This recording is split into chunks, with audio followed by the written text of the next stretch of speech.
Thanks. Okay. Yerevan-Armenia, he doesn't need much introduction, my good friend, but, let me say a few things, though. First and foremost, he's one of the most prominent criminal defense attorneys in our town. But on the side, he's been involved in many organizations, of course, in many causes. He is two-term prior chairman of the Armenian Bar Association. He's involved in the Mexican-American Bar Association. He's a frequent speaker. You've heard him here before. Those who don't know, that's why I'm mentioning, and you'll know more once he's done. So once again, my dear friend Garo Ghazarian.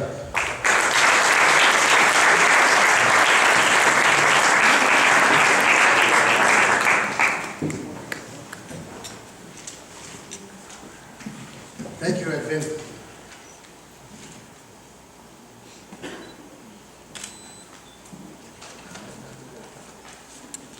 Okay, well, hi, honored guests, fellow Armenians. Today marks the day after. It has been 12 years since Hrant Dink's martyrdom. And as often as we have stated for the last dozen years that we are all Hrant Dink, the time has come for us to truly be and live as Hrant Dink. You see, ladies and gentlemen, time waits for no one. It is a measuring stick of both progress and of remission. It is through the passage of time that we chronicle the Herculean efforts of those who have faced obstacles yet have toppled hurdles. Time defines for us who is and what transforms someone into the fierce Bolsahay and the fierce Armenian. Case in point, 3 weeks ago we bid farewell to 2018. It was a year during which we witnessed a tsunami of hundreds of thousands of Armenians take the streets of Armenia, demanding a change of direction and of leadership. It was also a year in which Armenians proudly celebrated the centennial of our homeland's first declaration of independence, May 28, 1918, and the fierceness of our people, who 100 years ago, just 3 short years after that fateful April 24 of 1915, forged an independent Armenia, an actual country secured in the face of the most tyrannical forces on the globe. Of course, that was then. Today, 12 years after Hrant Dink lay on the pavement in Istanbul, we once again commemorate him. So today, let us take stock of who Hrant Dink was and why he is, truly is, the fierce Bolsahay.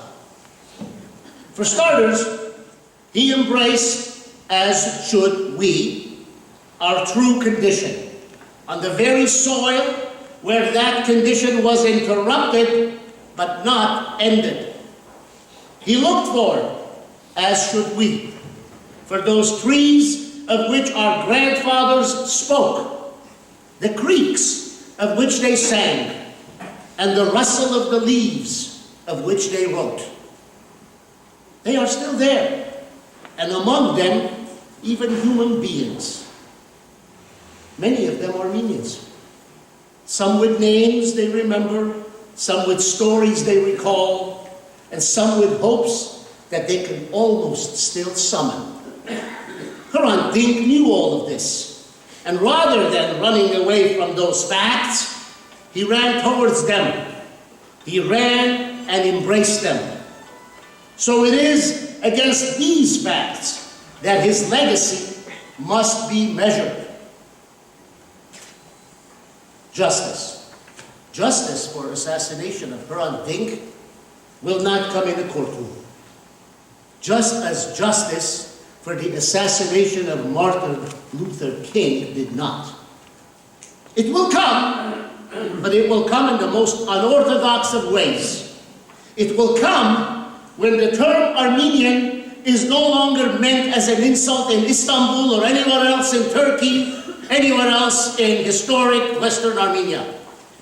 It will come when the Armenian grandmother in Mardin needs no longer hide her heritage from her own child and grandchild. It will come when Armenian history is the required curriculum in Turkish universities and the Armenian language an elective in Turkish schools. And it will come each and every time an Armenian walks the hills his ancestors climbed and rests in the valleys in which they walked. Yes, it has a dreaminess to it, and it should. It is the human struggle, and it is uniquely Armenian. It is the reality of our kind, of what we as people have endured but not succumbed to.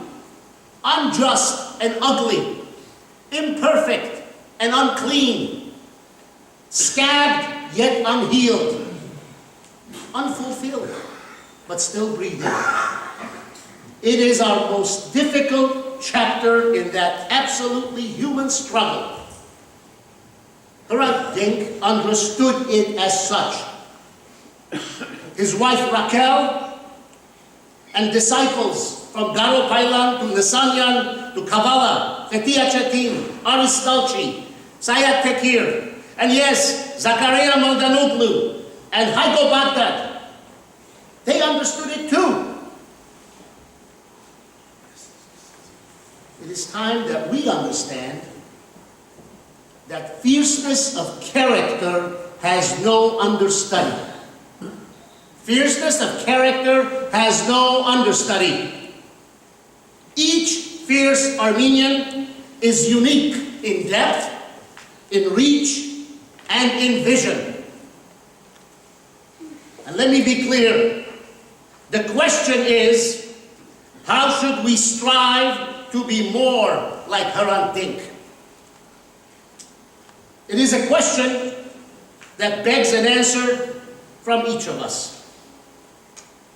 So the next time you hear the phrase, the fierce Armenian, or the fierce Bolsahay, ask yourself, is it referring to Krikor Zorab, Hrant Dink, or Garo Pailan? Or is it a call to action for you to rise fiercely and be a fierce Armenian and carry on the noble efforts of the fierce Bolsahay, Hrant Dink? Thank you.